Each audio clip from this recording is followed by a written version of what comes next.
Welcome back, everybody, to the Blue and Gold podcast. This is your host, Geoffrey Whiteside, and today we have the absolute privilege of speaking with my good friend, Kevin Edwards, class of 2011 graduate, served as a SWO, shout out to all the SWOs, and Hey. then went went over to be a JAG.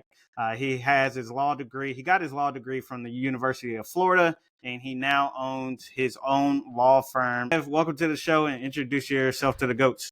Yeah, thanks for having me. Watched many episodes already, and you guys are doing a great job. So I appreciate you guys letting me come on and tell my story as well. It's an honor.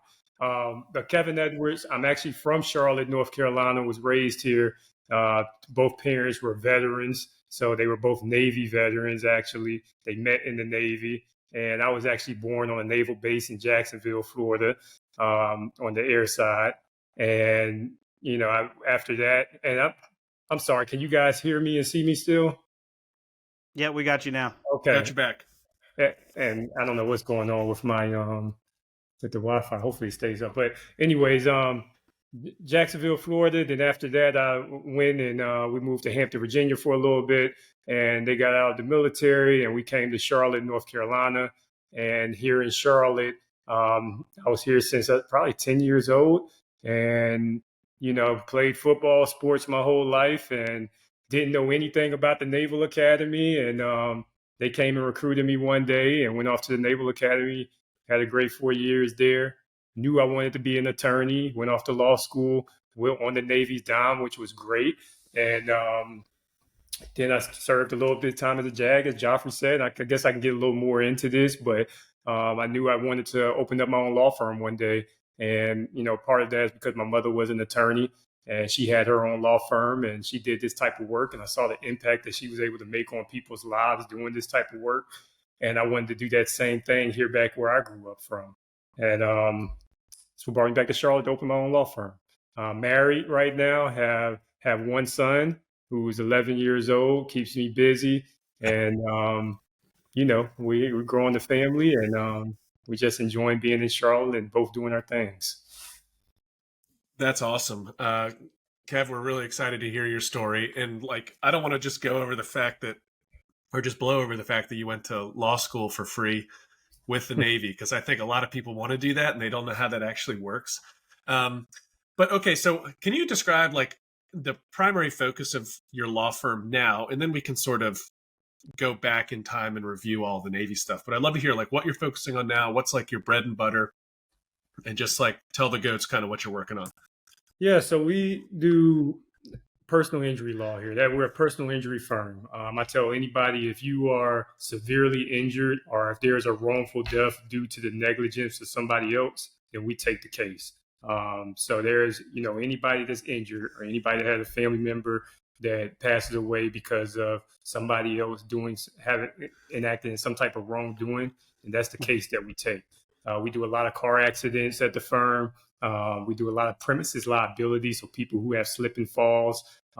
We do shootings at apartment complexes and nightclubs, stabbings on different properties, so stabbings at apartment complexes, at gas stations. We've done those before.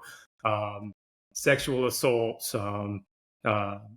and obviously wrongful death cases, and those can range from a myriad of cases, and from helicopters going down to police shootings that were wrongful.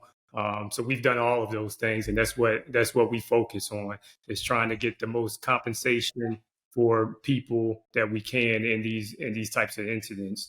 And that's our main focus. And now we do a little VA stuff too on the side. That's our it's a minor part of our practice. We started helping people with VA claims, and I've always wanted to do that when I had the opportunity, just to give back to the veteran community. So, but the majority of our practice is that personal injury piece, where we do severe injuries and wrongful death.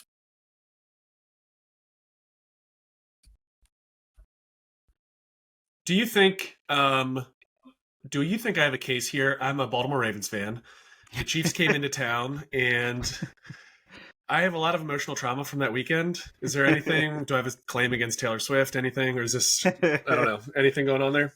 Hey man, sometimes we can make a case out of some crazy set of facts. I'm not sure if I can make one out of that one. But emotional trauma is definitely one of those things we can make a case out of. All right. I'll hit you up after this. Now, Kev is being modest. I actually use Kev as an attorney, and him and his team are excellent. First of all, he actually cares. He called me and said, are you doing okay? Then he turned on his attorney voice. It sounded like that movie Taken. He was like, "Listen to me. This is what you did." No, he was serious. He was serious, and he was super helpful. Walking me through that whole entire process. Me and my wife got in a car accident, so he is a high level attorney. So let's rewind it back a little bit. Let's talk about your SWO days. We had 2 Marines on last week, so let's get into the SWO. So we're bringing the IQ average back up. Let's talk about your SWO days. What was your experiences? Would you do it again? Best lessons learned, stuff like that. Yeah, absolutely. So, the reason I went SWO was because I knew I wanted to go to law school, and that was the quickest way for me to do it. I knew that what they call the law education program, you had to serve 2 years before you can even apply for it. And, a lot of other communities, they were looking for more than 2 years out of you. So as a SWO, I knew I could do those 2 years and apply for the program. And, part of that was I'm just trying to pick the best place I can go, like many of us are. So I knew I didn't want to stay on the East Coast. And actually, I had in my mind that I'm going to San Diego. One of my good friends from Naval Academy came with me. And, we weren't the best students at Navy, right? So we didn't have first picking on the SWO board when you go up there. So when I came up there, the only San Diego ships was minesweepers. And nobody wanted to go on a minesweeper. That watch schedule now. Yeah, hey, we did port and starboard quite a bit. But minesweepers was the last ship on San Diego. I took it and went out to San Diego, and we would do 6 months in San Diego, 6 months in Bahrain. Did that for 2 years. And I knew part of it was I had talked to people in the JAG Corps before who had made that application to the LEP program. And part of it was I just had to be the best SWO possible. So that, when it was time for me to apply, that I had a great chance of getting in. And at the end of it, I applied and, I got in. But during the SWO time, I just hit the books hard. I tried to get as qualified as I could. And, the best thing about it was the traveling that we did, being in the Middle East, living in Bahrain at certain times, being able to travel around that area. And it was an interesting experience because the minesweepers were one of the smallest ships out there outside of the PCs. And you had like around 100 people on the ship.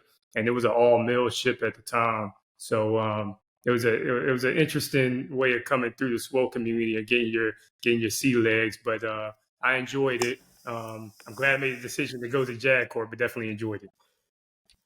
Yeah, definitely. What lessons did you learn from being a SWO that you took to being a JAG and essentially starting your own practice outside? What are some things that you learned from the SWO community? That's a great question. I think I learned a lot from it. The main thing I think is just how to talk to people. Being able to connect with people as a SWO. I think you guys know that you're thrown in the fire and you're asked to lead people who are younger than you, are older than you, younger than you, come from all different types of backgrounds, and you're 22, 23 years old coming out of college. So you have to find a way, in order to lead them, you got to find a way to connect with them. And for those 2 years, I got a lot of that, trying to connect with different people and figuring out different leadership styles to connect with them, to get them to follow me. And that's a big part of what I do today, because people, when they're in these situations that I was just telling you guys about, serious injuries, wrongful deaths, they're looking for somebody they can trust. They're looking for somebody that they feel like is going to take care of them and not just looking at them as a paycheck. They're looking for somebody who's really going to show empathy to them. And you have to connect with them. And I think I've used a lot of those skills in order to connect with my clients. But on another route, I've also used those skills to connect with the staff in my office. I've heard horror stories about lawyers who may be great lawyers, but they're terrible leaders because they've never had any leadership experience, and people don't want to work for them, and then they can't build the office that they want to build because people are always it's a bunch of turnover in their office. But I understand coming from the SWO community that you can't just say that I'm a certain rank or I'm the man in the office, so you got to listen to me. You got to really show them that you care about leading them, getting them to a place that you need them to get to, and doing it with the amount of empathy that they're going to feel like they're taken care of. It's kind of like doctors. I've always heard that like the better the doctor is at bedside manner, like caring for their patient, the worse they are at business and managing other doctors in their office. So it's probably pretty similar to that. When you were on the Minesweeper or a SWO, really any ship, did you find it was harder to lead enlisted sailors or lead other officers? Oh, that's a good one. I would probably say other officers, honestly. Yeah, I was expecting that. Yeah. I mean, well, you think about the enlisted sailors; they've been in the game for a while, and at my point, the only officers that I was leading, and this is the thing about me as a SWO, I only did one tour. I never did a second tour as a SWO. I did one tour as a SWO. So at one point, I was like the senior JO or a senior first tour on the ship. And the only people you're really leading is like the new ensigns that come on board. And most of us that come in as ensigns, we don't want to look like we don't know anything. We don't want to look like, we're the low man on the totem pole. We want to come in there with our chest out a little bit. And if you got a JG telling you what to do, you're like, dude, get out of my face. Why am I listening to you when I got all these other officers on the ship? So I think that, that's probably those are the hardest people to lead. But I think it's the same in any profession. I've realized even lawyers who are probably same experience as me, and I've had to be in a leadership role or position over them, or maybe we're even co-counseling a case. It's hard to lead them in the direction that they want to go because everybody kind of wants to be when you're in a profession like this, everybody kind of wants to be the lead voice, and you kind of have to balance that to make sure that everybody's being heard, but also that you guys aren't butting heads too much. Yeah, that makes sense. Can I ask just a business question about, because you're an entrepreneur too? I mean, that's like wearing two hats. Lawyer, if you're running your own firm, that's a lot of just entrepreneurship. Yeah. How do you structure your day to attract new business? And it's kind of a shame to have to call it business, but just for this podcast, let's just put it in that bucket. Yeah, I know they're real people with real stories, but let's just call it business for now. How do you structure your day to focus on gaining new business versus being really dedicated and earning the reputation how Geoffrey interacted with you, which is really caring for the individual that's gone through something traumatic? How do you kind of, I don't know if bifurcate's the right word, but kind of split that? No, it's tough, especially when you first started in any business, because when you're first starting, you're not only responsible for the work of the business, but you're also responsible for trying to grow it as much as possible. And that's the hard part. At the beginning, when you don't have a lot of clients and business is not as heavy as you want it to be, it's kind of easy to balance those. But as you continue to start growing a clientele and building a name for yourself, you can easily find yourself getting ingrained in the work to where the business isn't growing the way that you kind of foresaw it. And, I think part of this is trying to bring on people who can help you as much as possible. I've realized bringing on people early, as much as it may hurt, hurt the finances, because you're looking at the bank and you're like, well, I'm making good money, but like now I got to bring somebody in to pay me to do this. I've realized that bringing them on is absolutely 100% more beneficial than you trying to just do all the work yourself, because all that's going to turn into burnout. What I do is I try to stay on right now. I try to stay on a maximum number of cases I have for myself. I don't go beyond that, right? Any other cases that come in the office, I pass over to another attorney that's in my office, or, I have some of the staff working it. And then if I need to come on and help every now and then, I will. But I keep myself at a certain number of cases to where I know I still have time to go out in the community, go to these different events, go network, meet with different people at lunch. Because if I go above that number, I know that I will find myself constantly in the office looking down at the different case files, and then I'm missing out on all these opportunities to continue to build my name in the business.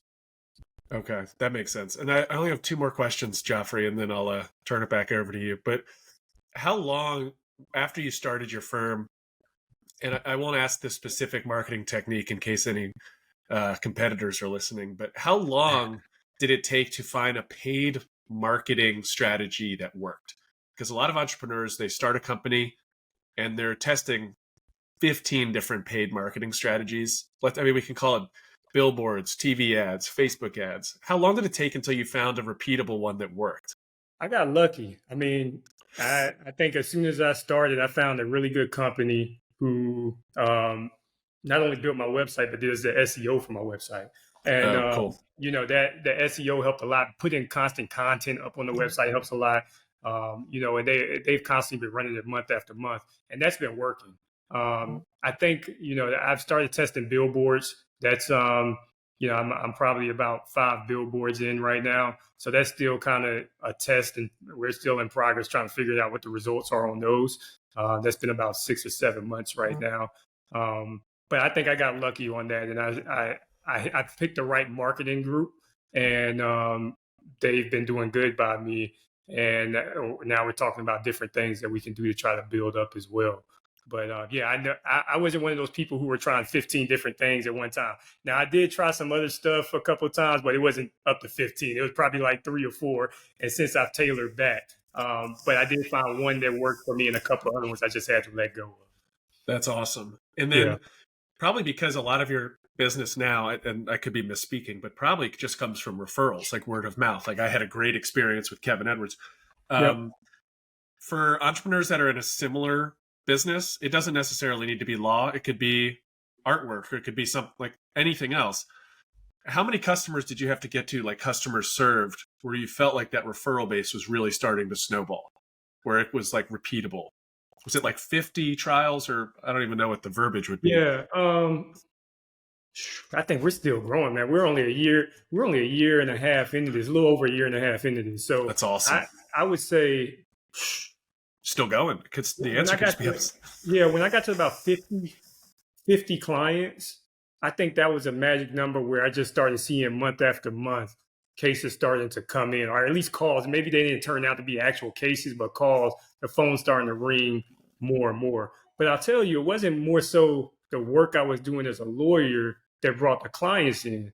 It was more so me going out and being part of the organizations, going to the dinners, sponsoring different things, talking to people, telling people what I do. That stuff, and then not only doing it once, like going to one organization event, but showing up multiple times. And then that stuff really started bringing in clientele when they continued to see my name. I really don't think there was a magic number as far as like how many great cases I had to do before I started getting word of mouth. I think it was more so about what I did in the community and being out and being visible. Yeah. That's awesome. That is awesome. That is awesome. What made you start your own practice? Attorneys at other law firms I know some attorneys that make damn near $1 million a year. What made you go the hard route? Because people think entrepreneurship is like all easy and stuff like that, but in reality, it's hard. So what made you choose the hard route? And are you hiring? Yeah. $1 million a year, Jeff. That's a lot of money right there. Geoffrey knows some powerful people. I'm telling you. Yeah, that is for those law firms. I know a guy at some bigger law firms. They're still working their way up to that. But I think that one of the things about me was that I was looking for something with unlimited potential and growth. And one of the things that took me away, not only from the Navy, but going to work for somebody else, is that I didn't ever want my growth to have a ceiling. I didn't ever want the potential of what I was doing to have a ceiling. I didn't want anybody to be able to put that onto it. And I think that's what steered me towards making my own law firm, is because now I know that the ceiling is how far that I take it, however far I take it. Mm-hmm. But the other part of that is that, I grew up around a bunch of people, including my mother. I grew up around a bunch of mentors who have their own law firms, and I've been able to see the different things that they've been able to do by having not just their own law firm, but just having their own business. They've been able to, at this point, they've been able to diversify things that they're doing in their life because they have a staff under them that they've grown out, and now they don't have to work 9 to 5 on the business all the time. And I enjoyed the possibility of having that with my law firm where I can build this up for a certain number of years and then maybe step back in the future and do some other things that I may be interested in as well. Because I love being a lawyer, but I don't know if I want to do this until I'm 60, 65 years old. Yeah. If you were driving to work and you rear-ended John Morgan of Morgan & Morgan, how would that go down? Like, what would that conversation be like? Two guys that speak the same language. What would that conversation be like? Hey, for a guy like John Morgan, who's done what he's done in business, I'm sure he'd be a hard guy to try to convince not to collect anything from me or to even go after me. He probably isn't even driving anyway. Oh yeah, I'm sure he's not. And funny, I actually have one of his books right here. Oh, that's super cool. Yeah, You Can't Teach Hungry by John Morgan. So, have one of his books. I'd rather work with a smaller firm where they know me like you. I think that companies are awesome when they have, global recognition, but it's pretty easy to get lost in those big companies. But when I was driving to get ready for this podcast, I figured I had to ask that. Yeah, that'd be a tough one because he's gonna make it up. For sure. So you mentioned you have a little one that's 11 years old. Do you kind of push him to be like a attorney? Like, how does that work? Did your mom push you? Do you push him into this field? I'm asking for personal reasons because I want baby G to be an investor someday, right? So how do you kind of balance that to not push them too hard where you turn them off, right? I think the same thing happens in sports. People try to live vicariously through their children. So what's your take on that? Yeah, no, so my mom, she used to bring me around her office all the time and her staff. I got to see, I used to go to court with her sometimes. And I got to see all of this stuff up front at an early age. Now, given that, I used to tell her I was never going to be a lawyer when I grew up. I told her that all the time. I also told her that I was never going to be in the military growing up either. And oh man, kids are so stupid, man. Yeah. So and eventually I did, but I don't put anything on Peyton. His name is Peyton. He's a great negotiator. I tell my wife this all the time. When we're talking about bedtimes, or can he get? Just last night, literally, it was like, all right, you gotta go to bed at 9:30. You can go to bed at 9:30 tonight. He's like 9:20, and then 9:40. He said, and then we're like 9:35, and then he's like, no, he's trying to get every minute out. 9:32. So little stuff like that, I see in him, and he's a really good negotiator. I give it to him. Little things like that, I'm like, maybe he'll be a good lawyer one day, but I don't know what he wants to do. And it's just, to me, raising our kids is all about making sure you can expose them to as much as possible so that they can make a decision themselves one day and then just know what all is out there for them. So I would love for him to hear you guys' stories one day and see what you guys do so he can know that these are other opportunities that you can take advantage of. But ultimately, I would love for him to become a lawyer. And be able to pass this down to him and, be able to teach him everything I know. But if he doesn't choose it, that's fine with me too. It sounds like when you were at Navy, sports were a pretty big part of your life. And I feel like if you're doing sports in college, it was probably a pretty big part of your high school career too. What was it like when that stopped? Like literally May 22nd, probably when you graduated, you were just done. Was that a huge absence in your life? How did you fill the void?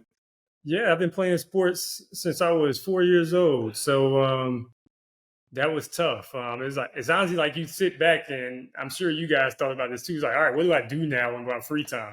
That's kind of how. Yeah. Because your free time was always like, all right, I'm going to the gym, I'm going to work out, I'm going to practice, I'm going to watch film, And then when the day you graduate or the day you finish your last game, for me, I'm just like, all right, what am I going to do with my free time now? Super weird. Yeah. Yeah. And I think what I did, I just started going to the gym more often. I started playing basketball a lot. I don't know. I ended up filling my time out with things, but I think one of the things that kind of drew me towards being a litigator, and everybody in the legal field knows there are two different lawyers. You have a transactional lawyer, you have litigators who are in the courtroom and trying cases. But one of the things about litigating, to me, it gives me that adrenaline rush I used to get when I played games. Cool.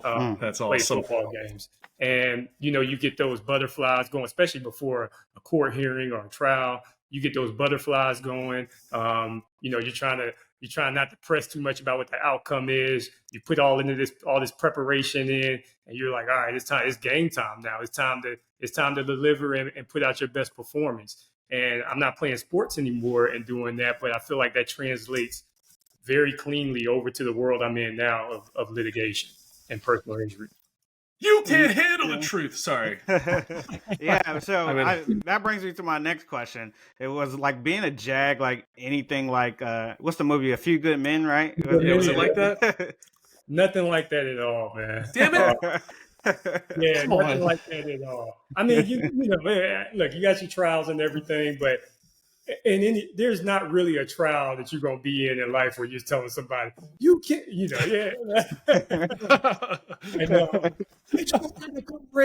That was good. See, he does it right. That was good, Kev. That was good. Yeah. You're not.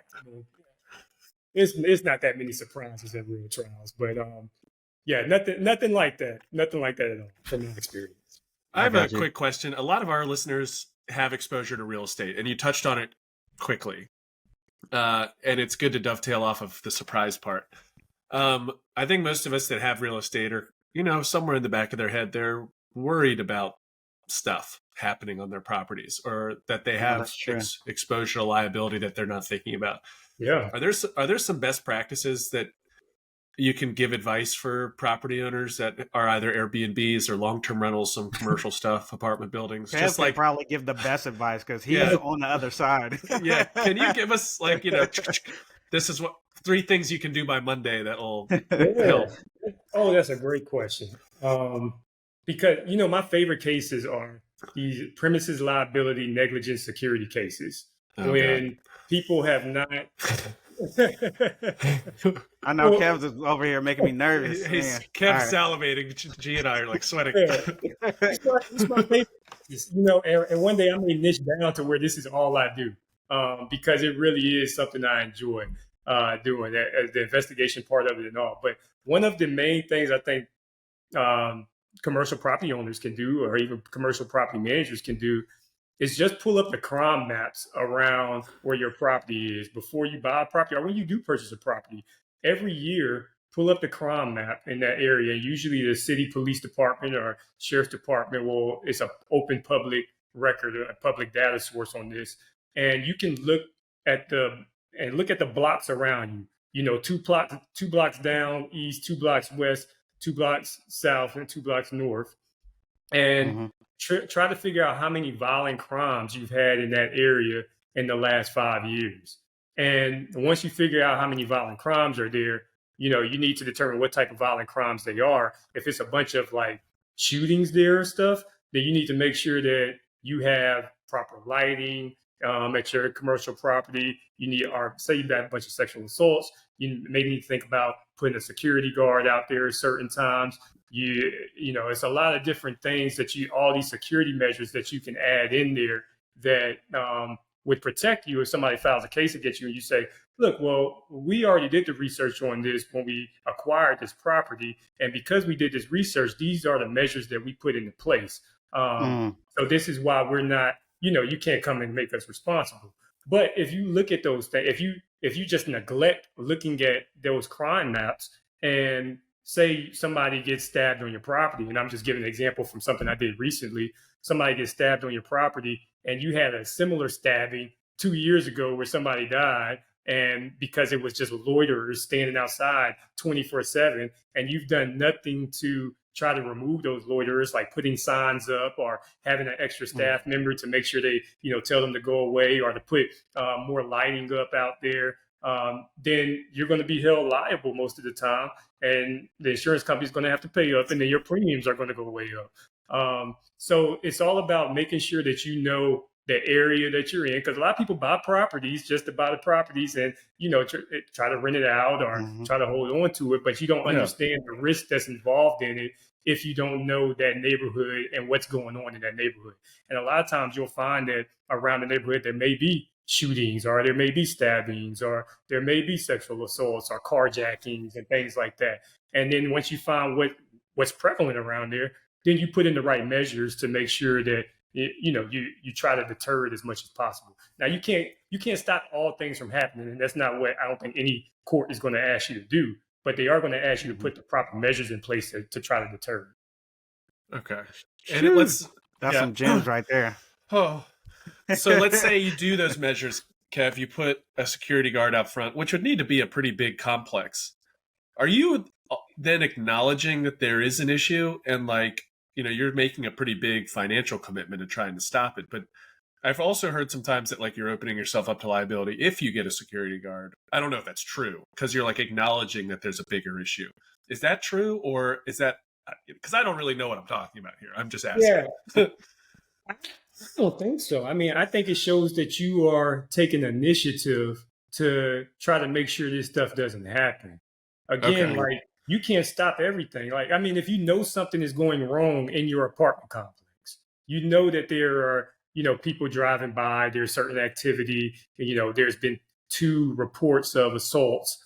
If you know that's going on, I think now you have an obligation to make sure you try to do something to make sure it doesn't happen again. It may happen again, but if you're not taking any action, it makes it seem like you don't really care, right? And then the easiest thing for a lawyer to go into a courtroom and say is you're worried about profits over people. All you care about is profits. You don't care about the people. And a lot of lawyers who litigate, that's a common theme, right? That these investors, I know both of you guys are investors. Investors care about profits over people. And the moment you stand in front of a jury and you start talking to them about somebody just taking money from other people but not protecting them, then they're looking like, oh, no, we don't like that because we want to be protected ourselves. And that's when you start hearing about these big verdicts and stuff. So, all right, I'm changing all my LLC names to People Over Profits LLC. Yeesh. Man, that's intense. I would not want to be on the other side of Kevin. Yeah, not at all. Kevin's got the energy that just the right amount of freak me out, it's like what you want. Because Geoffrey sent me your bio prior, and I was like, this seems like a guy that could really screw up your week. Yeah, man, you just got to, awesome. Kevin, Kev, you mentioned the adrenaline you get from, your trials and stuff like that. Do you get the same thing running a business? Because a well-known real estate billionaire says, business is the ultimate sport. So how do you feel about that? Yeah, I do. Because you have in the business world, right? You have all these fears going into pretty much every day you wake up, you're thinking about, all right, what could go wrong? What if this doesn't happen? What if I don't bring in this clientele? What if we don't make this mark this month? I'm constantly worried about all right, what are we doing with the business to keep it growing, and how do we maintain it? So, being able to try to answer those questions to myself and meet our goals all the time, that's an adrenaline rush in itself. And then when you meet a goal, say you brought in a certain amount 1 month, or you hired another person to handle something else, or you settled a big case, or you signed up a big client. You start meeting these goals, it's it's a high that you want to meet again and on to an exponential level. And I think you get that adrenaline rush is the same from sports. And I think that's what makes, we always want to, our athletes, one thing about athletes, we want to succeed in whatever we do.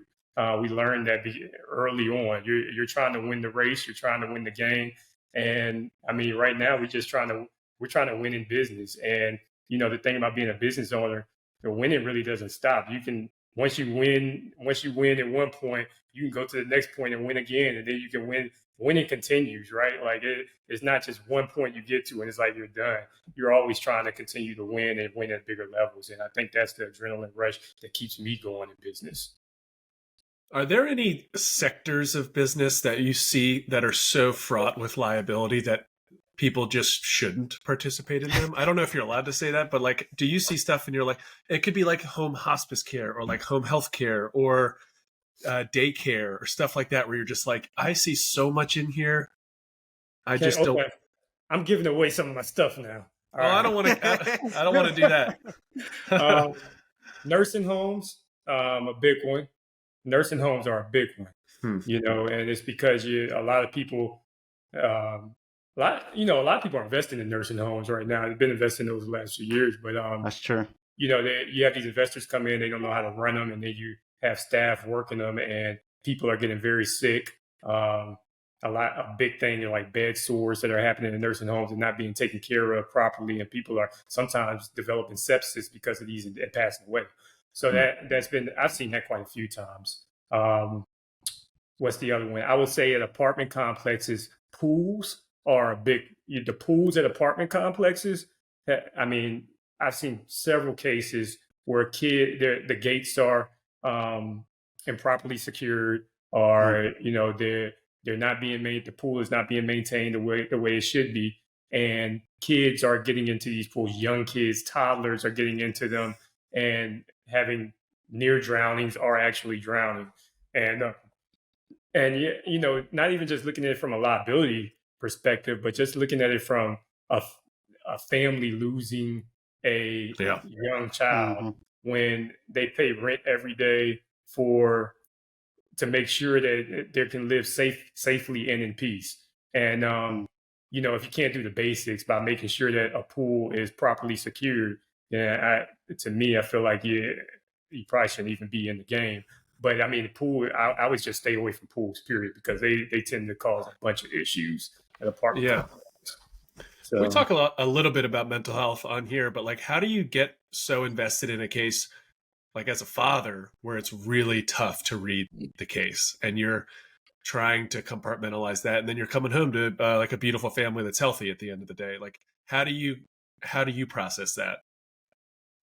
Yeah, it's tough, man. I've seen a lot of things just in my year and a half, 2 years of doing this, and you've seen a lot of freak accidents that you would call them. Like you're thinking like, oh, this would never happen to me. But it's crazy because the families I sit in front of all the time, they're thinking the same thing, that this would have never happened to them. And then and then one day I'm sitting in front of them for something that happened that they just thought they would never have to deal with. So like, it's good. I have, my wife is good. I get to talk to my wife about stuff all the time. And, we talk about that. My mom is good. She's been doing this for a long time. We talk about that. I'm a man of faith, so I pray a lot. I read my Bible and try to make sure that I stay grounded with my faith. And honestly, that at the end of the day, you got to take time for yourself. I think that's the biggest thing for me. Like I have so much going on right now that it's easy for me to work on these cases 24/7. But sometimes I have to remind myself, like when I'm out with family, having dinner, or if I'm going out with friends, or if I'm at my son's soccer game, like I have to remember constantly to be present in those places so that I'm not constantly being consumed with the cases that I'm dealing with all the time. And trust me, it's easy to be constantly consumed because you have families who are dependent on you to get them justice for these horrific events. But, I also got a family at home that's dependent on me too to be there, and I have to constantly remember to be present.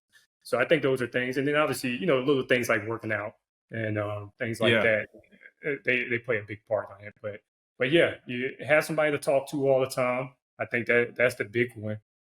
Stay grounded in your faith or whatever you believe in, and then, find an outlet. And for me, that's a lot of times it's just going out and working out and, trying to stay active. That's awesome. That is awesome. Kev, what's three pieces of advice you would leave to any younger goats or younger people in the military that you live by? Yeah. So what did I have? Put it on paper and write it down. That's my first thing. I didn't know how important that was until I started realizing that things that I wrote down a long time ago started becoming true. Mm. And I'm just like, I think when people told me that when I was younger, I'm just like, well, why do you got to write it down? Just talk about it, you remember it, and I said, why do you got to write it down? But it's something about putting pen to paper, writing it down, being able to revisit it and say, this is what I set out to do. And then when you see those things come true, you're like, okay, I see why I wrote it down. It's just something. It's something about it that changes how you go about things. And constantly over my life, I've seen the things I write on paper actually come true.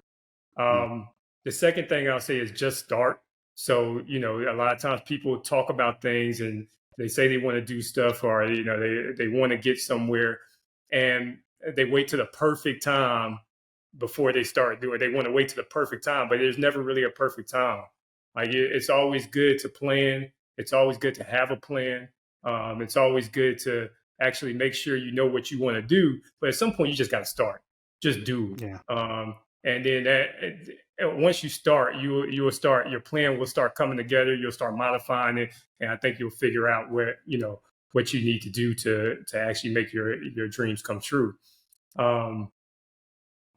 Last thing, what would be my last piece of advice for early goat? Do right by people. I think that takes you a long ways. I think it's easy.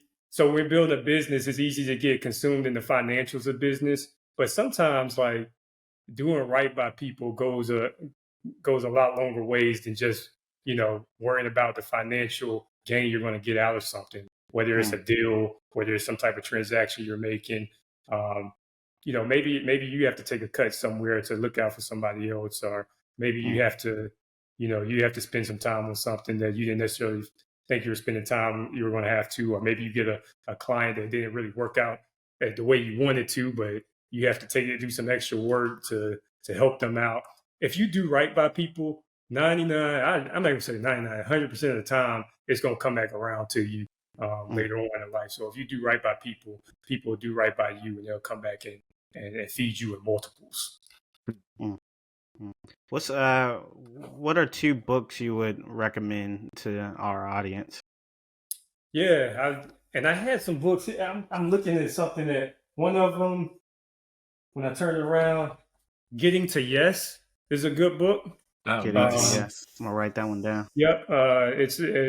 And Geoffrey, this would be good for you. I mean, you negotiate and stuff all the time. So like, it's about how you become a world-class negotiator, and how you can influence people, and to try to see it your way, and then how ultimately it's like, how do you get to that middle ground where everybody's happy? In any negotiation, like, nobody's going to be 100% happy, but your goal is to make sure that everybody is getting some benefit from it. So Getting to Yes is a good book, I think. And then what's the other one that I read? This is a great book that I read starting my business. Actually, this is Getting to Yes. I don't think I showed it on the screen, but Getting to Yes. And then another one is called The Power of a System.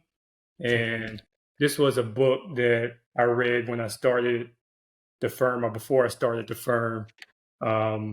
And it's actually about how to build a law practice, but as you read it, a personal injury law practice, but as you read it, and if you weren't building a law practice, I wouldn't just read it in depth, but there are different tidbits in here that I think you can apply to any business. I think it's really good. And it talks about, obviously, I think it's self-explanatory to make all these, systems in your business so that, it's easy for your staff. And then if it's easy for your staff, it makes life easier for you.